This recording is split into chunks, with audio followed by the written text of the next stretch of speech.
Ceux qui ne me connaissent pas, je m'appelle Lamar Khairallah, je suis interne en DFMS, 10e semestre. Je vais vous présenter aujourd'hui un topo intitulé Côte à côte contre la douleur. Ça portera sur l'analgésie des fractures de côte. Et je suis encadrée aujourd'hui par le docteur Mohamed Sévéré. Pour commencer, quelques chiffres. Il y a 10% des patients traumatisés qui ont des fractures de côte. 75% de ces traumas sont des traumas fermés, notamment des AVP, et 25% sont des traitements pénétrants. 10 à 60% de ces fractures de côte se compliquent par des complications respiratoires secondaires et on a un taux de mortalité à 5,8% et qui augmente avec l'âge et le nombre de fractures de côte. Pour avoir juste une idée, un patient âgé de 65 ans avec plus de 6 fractures de côte a un taux de mortalité à 33%. Un petit rappel anatomique.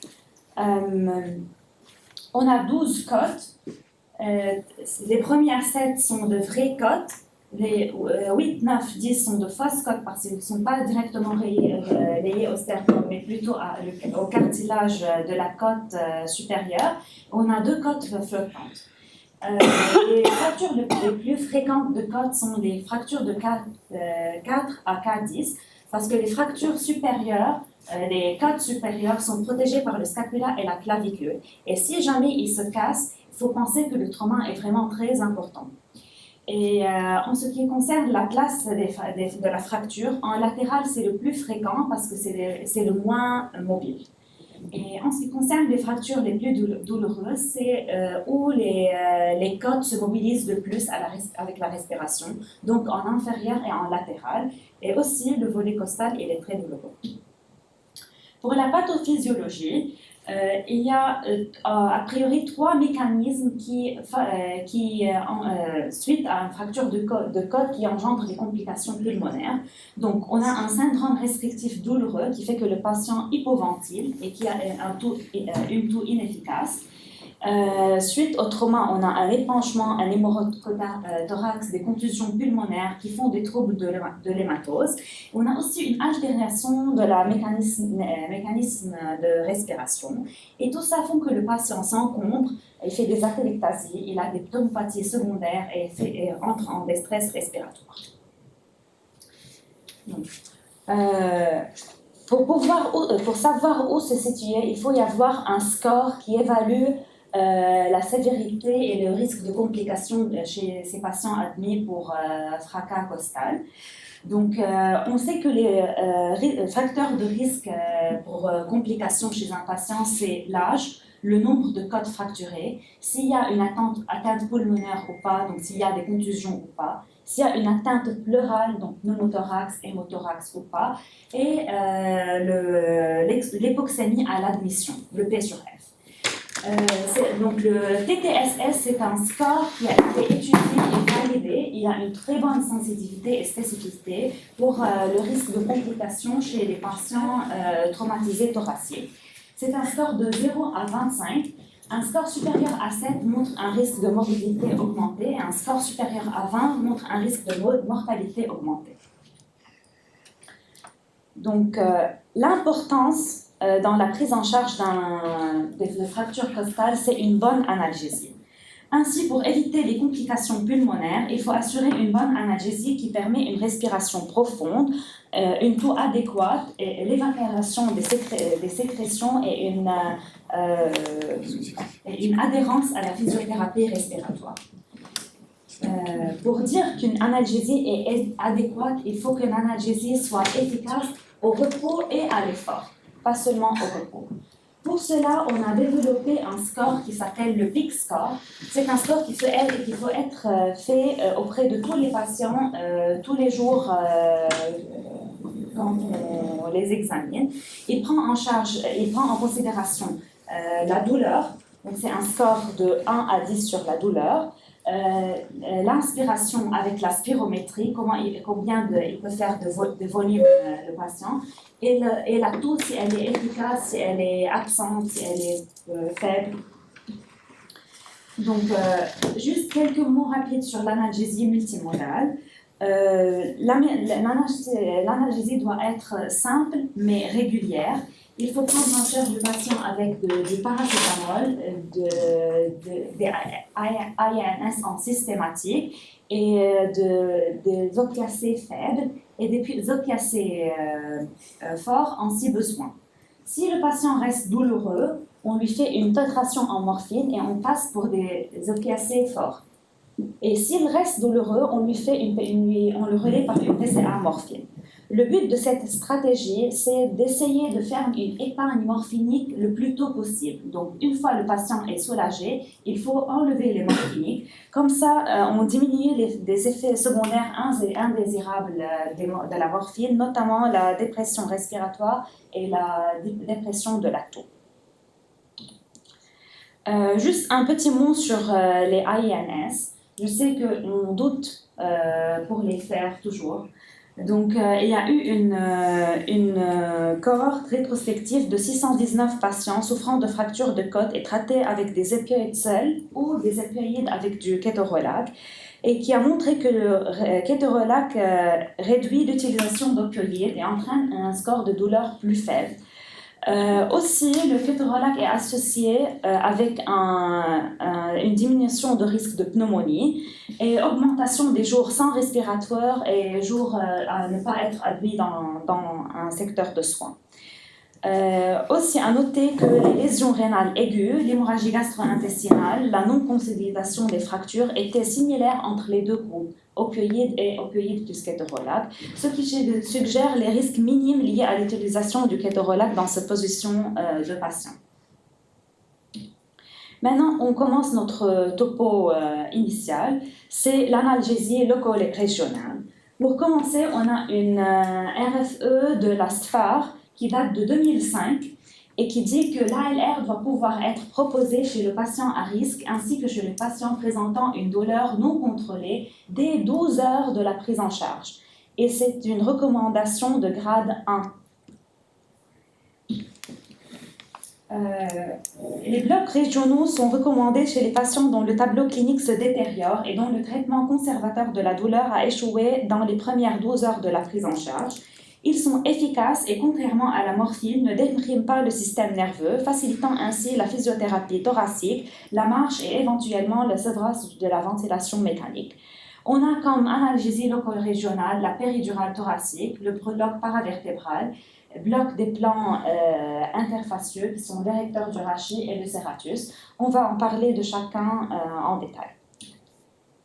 Pour commencer par la péridurale, donc la péridurale est indiquée dans les fractures bilatérales ou à multiniveau, dans les volets thoraciques et en cas d'insuffisance respiratoire fonctionnelle secondaire à la douleur.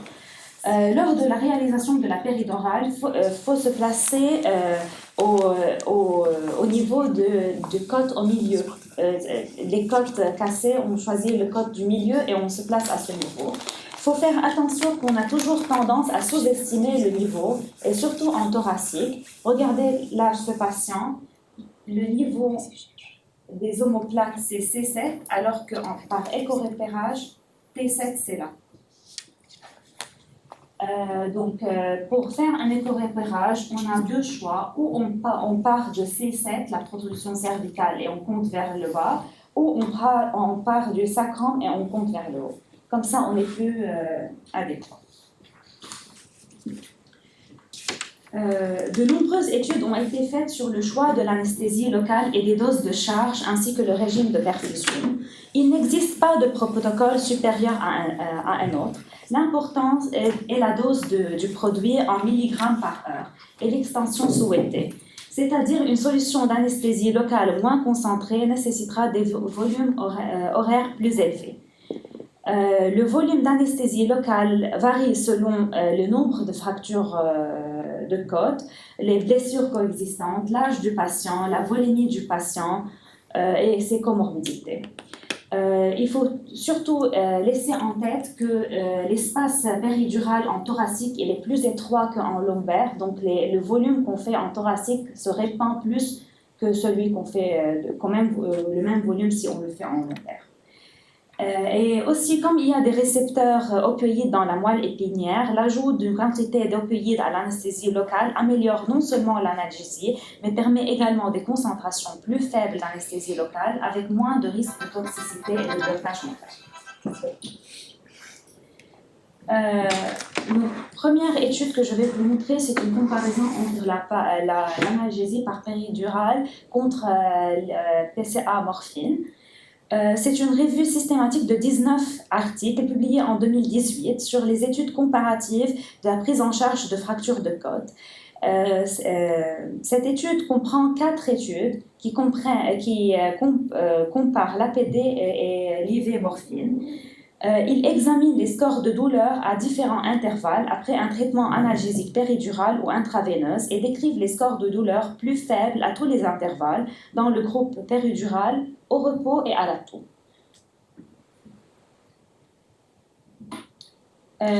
Dans cette même revue systématique, il y a 8 études qui ont vu la durée de séjour à l'hôpital, la durée de séjour en réa, la durée de ventilation mécanique et le risque de complications pulmonaires. On voit ici que il y a une faible tendance envers la péridurale plus que la morphine, mais cette tendance n'est pas statistiquement significative. Cette question de savoir si l'analgésie péridurale est bénéfique par rapport au séjour à l'hôpital, la ventilation mécanique, les complications par pneumopathie secondaire et tout ça, c'est une question très débattue, avec plusieurs études qui ont été faites concernant ce topo.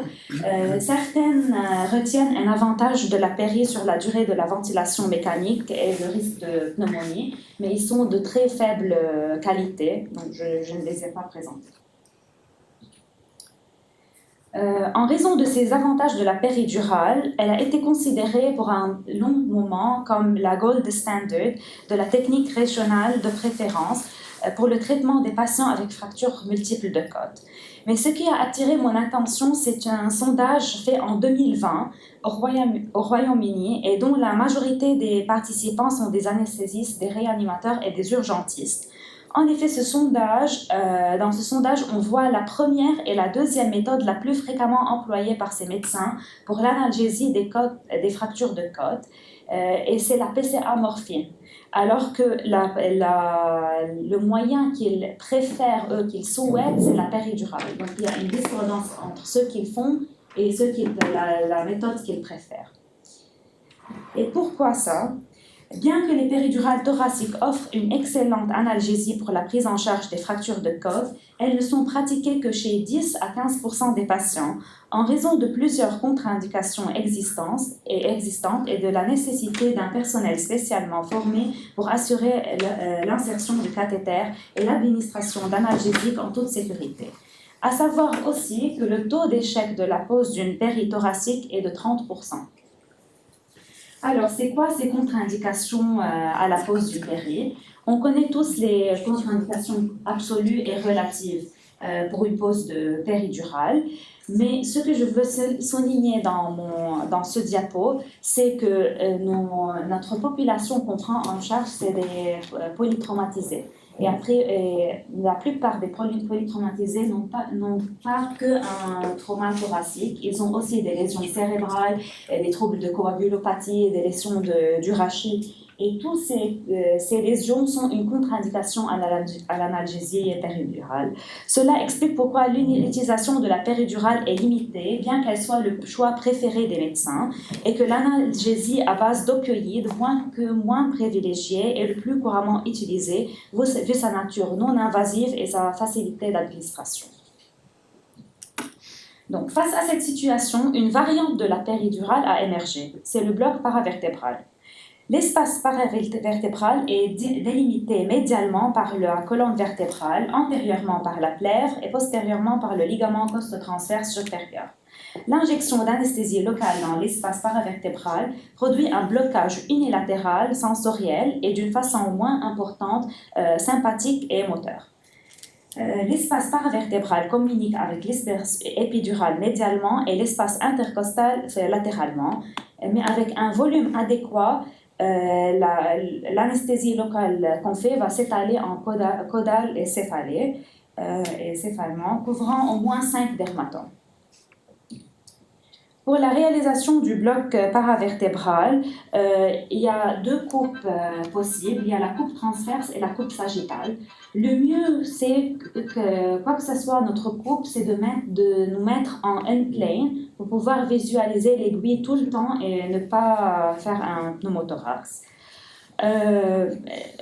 Donc pour faire, là dans la coupe transverse, on voit ici, ça c'est le processus transverse. Ça, c'est la plèvre, et ça, c'est le ligament vêtré. Et ça, c'est le triangle, où on va injecter notre anesthésie locale. Et dans la coupe sagittale, on se met à côté de la colonne vertébrale. On voit a priori les côtes. Les côtes sont un peu plus arrondies que ça. On part vers la colonne vertébrale progressivement, et quand les côtes deviennent un peu carrés, ça c'est les processus transverses. On aura cette image, donc ça c'est la plèvre, ça c'est le ligament, entre les deux processus transverses, c'est là qu'on va donner notre médicament. Et le critère de succès, c'est on voit la plèvre qui descend.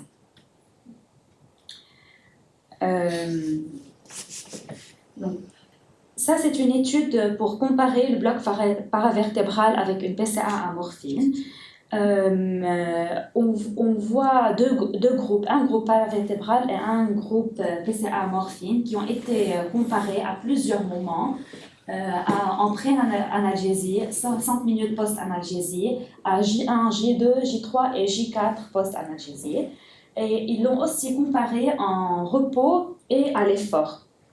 Et ils ont trouvé une différence significative en faveur de la paravertébrale à comparer avec la PCA morphine. Dans cette même étude, on a aussi comparé la fonction pulmonaire de ces deux groupes de patients et on a retrouvé une amélioration cliniquement significative de la fonction pulmonaire dans le groupe qui reçoit le bloc paravertébral.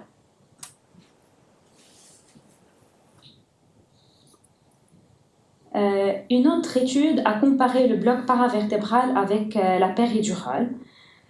C'est une étude qui date de 2017 qui utilise la plus grande database aux États-Unis, réunissant des données de 900 centres de trauma. Elle étudie une population de trauma thoracique isolée avec fracture de côte en comparant un groupe contrôle qui n'a reçu pas de ALR à un groupe qui a reçu une ALR péri- ou paravertébrale. Puis, dans le second tableau, elle compare un groupe ayant reçu une péridurale à un groupe ayant reçu un bloc paravertébral. Les critères de jugement primaire sont la mortalité et les critères de jugement secondaire sont la pneumonie, le séjour dans les soins, la ventilation mécanique qu'on voit là à côté. Donc, on constate que la péridurale et le bloc paravertébral sont tous les deux associés à une réduction de mortalité après des fractures de côte par rapport à l'absence d'intervention. On constate aussi que la péridurale et le bloc paravertébral sont associés à des résultats cliniquement similaires. Il n'y a pas de différence entre eux, ni sur la mortalité, ni sur les critères de jugement secondaire. Et on voit ça avec la p-value qui n'est pas significative.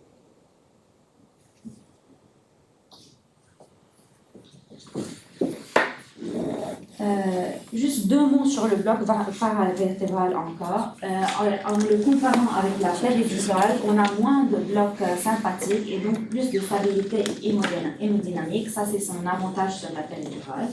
Pour les contre-indications, il y a toujours contre-indication chez lui si le patient prend une anticoagulation ou il a une hémostase perturbée. Et les contre-indications relatives, c'est fracture de l'apophyse transverse au niveau du bloc prévu et fracture vertébrale instable. Pour les complications de ce bloc, on peut donner l'injection en intrathecale, voire faire une hypotension, un pneumothorax ou injecter en intrapleural. Il y a aussi à prendre en compte une contrainte qu'on voit fréquemment plus tôt, c'est l'emphysème sous-cutané sur un pneumothorax qui empêche la visualisation par échographie et la réalisation d'un bloc paravertébral.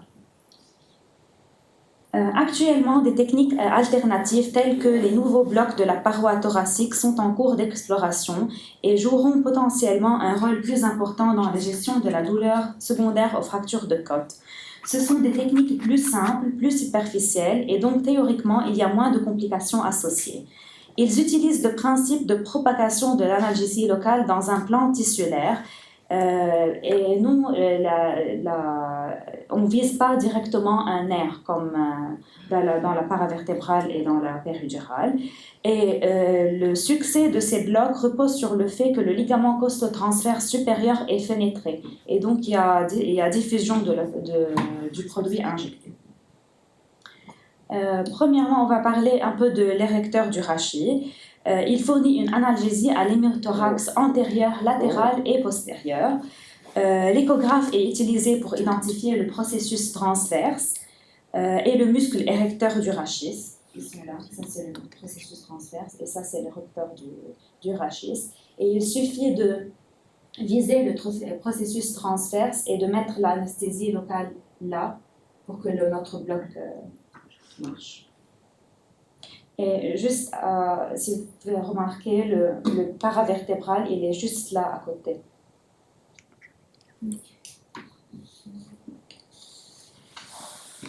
Ce bloc n'a pas de contre-indication. Il peut être réalisé sous anticoagulation. Le seul désavantage de ce bloc, c'est que la propagation du bloc sur les dermatomes est variable et peu prédictible. Ici, je vous montre une étude publiée en 2021 qui suit l'évolution de 10 patients avec multiples fractures costales unilatérales ayant bénéficié d'un cathé de l'érecteur du rachis. Mais les scores moyens de douleur au repos ainsi qu'au mouvement ont montré une réduction significative. Là, ça c'est au mouvement et ça c'est au repos. Et après la pose du cathéter, le score de douleur il est réduit d'une façon significative. Aussi, là sur les variables, la fréquence cardiaque et la pression systolique, ils sont restés stables, donc il n'y a pas de retentissement hémodynamique après ce bloc. Et pour les paramètres respiratoires, la fréquence cardiaque, la SpO2, la capacité inspiratoire et la PaO2, ils étaient significativement meilleurs après la mise en place de ce bloc. Aussi, une autre étude faite en 2020 qui compare deux groupes de patients avec multiples fractures unilatérales, dont un groupe bénéficie d'un cathé paravertébral, c'est le groupe P, et le deuxième groupe d'un cathé de l'érecteur du rachis, c'est le groupe E. On a comparé la douleur au repos et à l'effort de taux. Et on a aussi comparé le recours à la morphine sur plusieurs jours. Cette étude n'a pas montré une différence significative. Donc, elle conclut que l'érecteur du rachis est une technique analgésique simple et efficace, comparable au bloc paravertébral continu pour les scores de douleur au repos, à la toux et en termes de recours aux opiacés. Et pour finir avec le bloc du serratus, donc le muscle serratus, c'est un large muscle plat qui s'insère au bord médial de la scapula et termine son insertion sur le bord externe des 9 premières côtes. Il est traversé et perforé par des branches cutanées latérales des nerfs intercostaux et termine leur course sur la face supérieure du muscle. L'injection de l'anesthésie locale peut se faire d'une manière superficielle, là, au-dessous du muscle ou au-dessus du muscle. A priori, on se met là en axe mi-axillaire, là où finit le pectoral majeur. On visualise deux côtes, on vise la côte et quand on tape la côte, on peut mettre notre anesthésie locale. Donc le bloc du serratus présente l'avantage d'être facile à réaliser sous écoguidage et le patient peut rester en décubitus dorsal. Il peut être réalisé chez des patients sous anticoagulation et le bloc serratus est relativement nouveau et encore peu étudié. Les quelques études faites montrent des résultats prometteurs, cependant ces études manquent de qualité. D'autres types de blocs sont aussi actuellement en cours d'expérimentation, comme le retrolaminar block, le multi-point transverse process to pleura block, le rhomboid intercostal plane block. La majorité des études faites sont des études cadavériques sur la propagation du produit de contraste dans la paroi thoracique. Et enfin, la clé de la prise en charge de ces patients est la reconnaissance précoce des patients à risque de détérioration, une analgésie rapide et efficace, une mobilisation précoce et une assistance respiratoire si nécessaire. Pour cela, il faut mettre à jour un protocole qui guide la prise en charge des patients. Je vous ai mis un protocole que j'ai suggéré moi-même. Donc, à l'arrivée en SSPI, on doit tout d'abord évaluer la douleur. On met notre patient sous paracétamol, Nefopam, AINS systématique. On le titre en morphine. On fait le score TTSS pour voir où on se situe. On évalue de façon rapprochée le patient avec le peak score parce que c'est le score qui montre la douleur au repos et à l'activité. Dans 12 heures, si la douleur ne s'est pas tarie, on considère la LR. Donc, si on a des fractures bilatérales ou plus que 6 côtes ou un volet costal, on choisit la péridurale thoracique. S'il y a contre-indication à la péridurale, par exemple pour hémodynamique instable, on peut faire la paravertébrale. Et si la contre-indication est, disons, un anticoagulant, on peut faire un érupteur du rachis bilatéral. Si on a moins que 6 fractures, les fractures sont unilatérales, ils sont latérales à antérieures, on fait un bloc du serratus. Et si elles sont moins que 6 côtes unilatérales et plutôt en latéral postérieur, on fait un érupteur du rachis ou un bloc paravertébral. Merci.